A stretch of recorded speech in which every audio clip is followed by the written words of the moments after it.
in the picture, there are three people, a teacher, a student, and a man standing far away. So the teacher is talking. When the teacher is talking, teacher herself will be the first person. Whoever is talking in a conversation will be the first person. For example, if teacher is telling, Aham padhayami, I am teaching you. She cannot use you are teaching. She has to say, I am teaching. So, Aham padhayami. So, whom will the teacher refer to as you?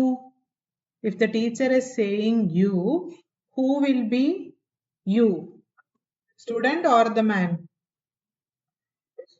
The student. So, when the conversation is between the teacher and the student, teacher is first person, whoever is talking is first person, student becomes second person, and if they are talking about that man who is far away, that man becomes third person.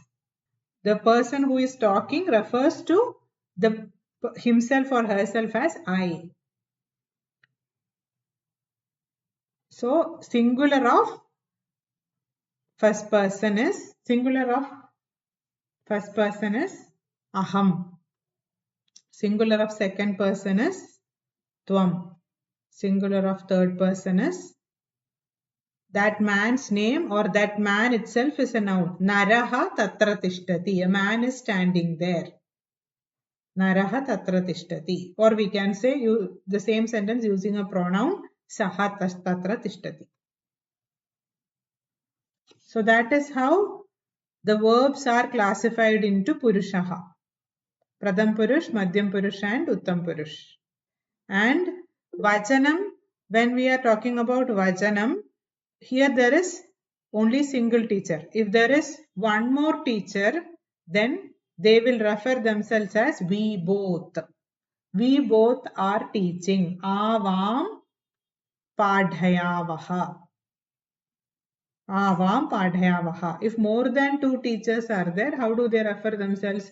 All of us. Vayam padhayamaha. So according to the person, the ending of the verb keeps on changing. Aham means you have to use those verbs in the third column of the noun. Padhayami, padhayavaha, padhayamaha. Always aham, avam, vayam will follow with third line of the verb table. Always. Aham, avam, vayam will follow with third line of the verb table. I am coming to tense before that. Third line of the verb table. If the sentence is starting with you, tvam, yuvam or yuyam, we should always use second line or the middle line verbs of any verb table. And if we are talking about a third person, that is, if the conversation is between like the teacher and the student and the teacher is talking about the man standing outside, then that verb, that is, if something is said about that man, then that sentence will have verbs which is there in the first line of the verb table. So coming to the verbs, coming to the tenses, lakaraha in Sanskrit. They are divided basically into three depending on the time when the work is done.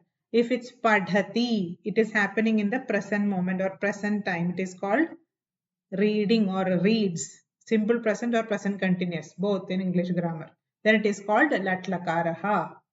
When the work got done in the past, we are saying something about that happened in the past, then it is lang lakaraha. That is read, apadat. Then we don't say read or reading, we say read. So that is apadat. Then when it is not lut, it is lrit, okay.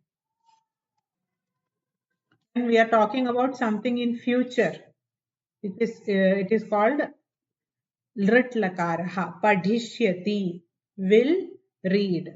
So obviously all the verbs, all the action words will have three tenses: present, past and future.